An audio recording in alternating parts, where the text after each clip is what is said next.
Well, how you doing, YouTubers? This is going to be a 2, maybe 3-parter. I got a big thing for Jeremy. Going to go down to Carolina for a couple days. Find the roads traveled by my Cayley 7. Going to Burlington, pick up my youngest son. And then we'll be heading out to Atlantic Beach, where my wife and her sister and my nephew will all meet up down there, and I'll be coming back.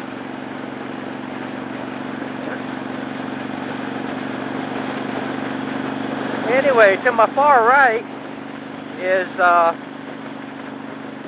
Great Dismal Swamp. It's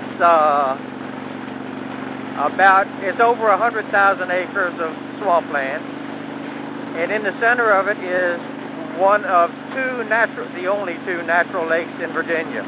The other one's in the mountains, and this one's in the middle of the Dismal Swamp. It's called Lake Drummond. Strangely enough, they're both in high points of their locations. Lake Drummond seems to drain into the swamp, and that's basically what created the swamp.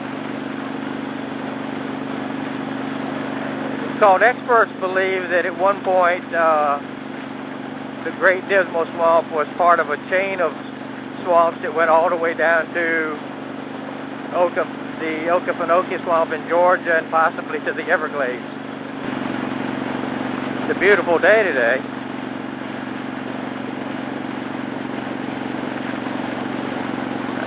Now here's a big thing I saw on my trip to Las Vegas last week.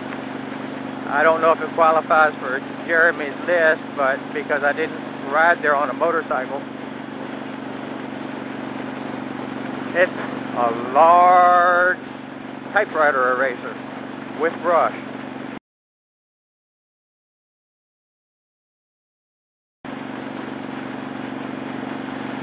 It's right in front of the new town center of Vegas. Some people call it an abomination. I think it's just strange looking.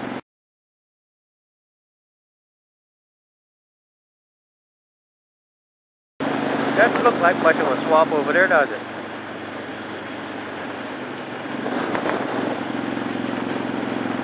The swamp used to be a refuge for runaway slaves, and it was part of the Underground Railroad.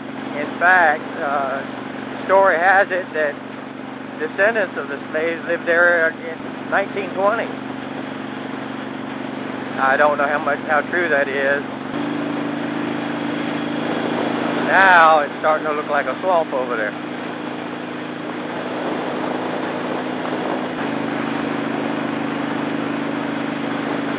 In the latter part of the 1700s,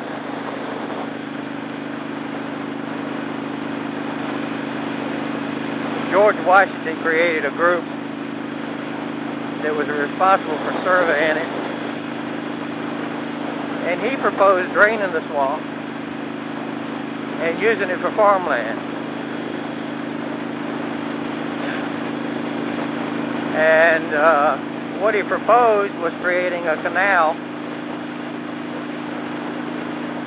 that basically tied Chesapeake Bay into the Albemarle Canal in North Carolina. It's approximately 22 miles long, and it was dug, and they drained parts of the swamp, and that's what you see as farmland. Back in Georgia's day, though, however, it didn't work out too well, and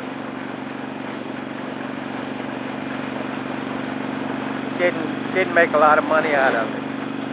Now his company, the Dismal Swamp Canal Company, included Thomas Jefferson and Patrick Henry. And if I'm not mistaken, they all lost money on the deal.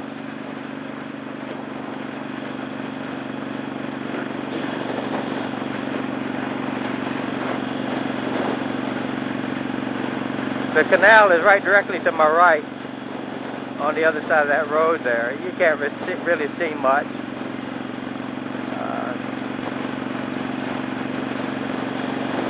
Maybe we'll get some better views of it a little later.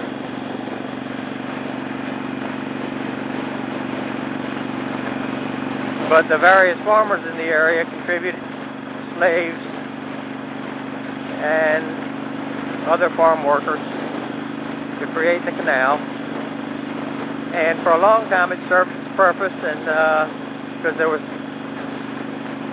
a lot of logging done in the swamp, mostly cypress trees that people wanted for crates and shingles.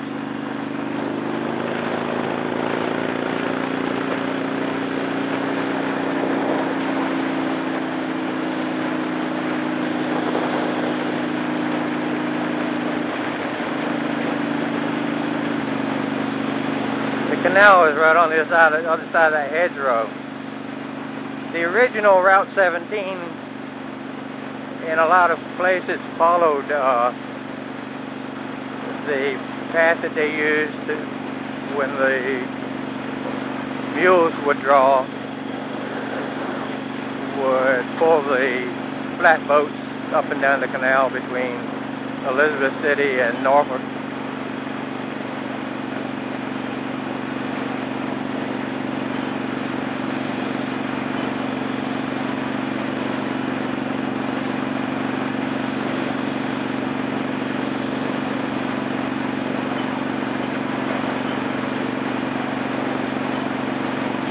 Going to Carolina.